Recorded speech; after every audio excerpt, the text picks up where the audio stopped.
Dans un coin oublié du monde, se trouvait une ville appelée Lumini, autrefois prospère, aujourd'hui silencieuse et délaissée. Les rues, autrefois animées, étaient envahies par la poussière et le vent, et les maisons s'effondraient sous le poids du temps.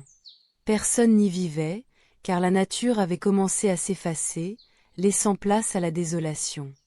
Un jour, un groupe d'enfants du village voisin décida de franchir les barrières rouillées de Lumini. Curieux, ils fouillèrent entre les décombres et découvrirent un secret. Sous la terre stérile, sommeillait une terre riche, capable de faire renaître la vie. Ils eurent une idée folle mais belle, planter des arbres partout dans la ville abandonnée.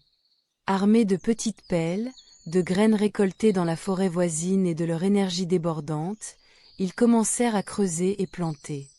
Chaque arbre fut un acte de foi, chaque racine une promesse d'espoir.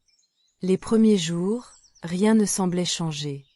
Mais peu à peu, d'éclatantes pousses vertes percèrent la poussière, attirant les oiseaux qui apportaient leurs chants et leurs couleurs. Les enfants organisèrent alors des ateliers pour apprendre à cultiver la terre, expliquer les bienfaits des arbres et inviter d'autres enfants à rejoindre leur mission. La solidarité grandit comme une forêt, et bientôt, Lumini se transforma en un joyau verdoyant où la nature et les humains cohabitaient harmonieusement. La ville abandonnée avait retrouvé vie, non pas grâce aux adultes ou aux machines, mais grâce à l'enthousiasme, la persévérance et l'amour des enfants. Ils comprirent que même dans les endroits les plus délaissés, une graine de vie peut germer si on prend soin d'elle. Leçon de vie, chacun de nous a le pouvoir de changer ce qui semble perdu. La nature, comme les rêves, renaît toujours quand on y croit et qu'on y travaille collectivement. Parfois, la clé de la renaissance est simplement de planter une graine et d'y consacrer son cœur. Dans une vaste forêt aux feuilles d'or et aux chants d'oiseaux colorés, un renard rusé nommé Éclair vivait paisiblement. Un matin, une tempête mystérieuse s'annonça à l'horizon, menaçant tout l'équilibre de la forêt. Les vents soufflaient fort, les nuages s'épaississaient, et les animaux, inquiets, se réunirent pour chercher une solution. Éclair, avec son flair et son intelligence, proposa un plan: nous devons unir nos forces. Chaque espèce a un talent unique qui peut aider à protéger notre maison. La chouette sage vola au sommet des arbres pour repérer les zones les plus vulnérables. Les castors, avec leurs dents robustes, renforcèrent les berges des rivières pour éviter les inondations. Les abeilles alarmèrent rapidement tous les habitants avec leurs bourdonnements incessants. Pendant ce temps, Éclair parcourait la forêt pour guider ceux qui risquaient d'être blessés par la tempête. Tous ensemble, grâce à la collaboration et à l'ingéniosité de chacun, ils érigèrent des barrières naturelles et protégèrent les arbres les plus anciens. Quand la tempête éclata, la forêt résista bien mieux que prévu. Les animaux, fatigués mais heureux, réalisèrent que c'était leur solidarité et leur respect des différences qui leur avaient permis de sauver leur foyer. La leçon?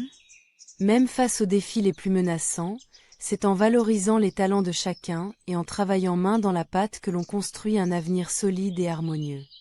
Et Éclair, le renard rusé, devint le symbole de cette sagesse partagée au cœur de la forêt. Sur la planète Verdura, aux paysages éclatants et aux forêts luxuriantes, les habitants vivaient heureux, mais sans vraiment prêter attention à la pollution grandissante qui envahissait leur monde. Un jour, arriva EcoBot, un robot fabriqué par une civilisation lointaine, programmé pour apporter sagesse et solutions vertes.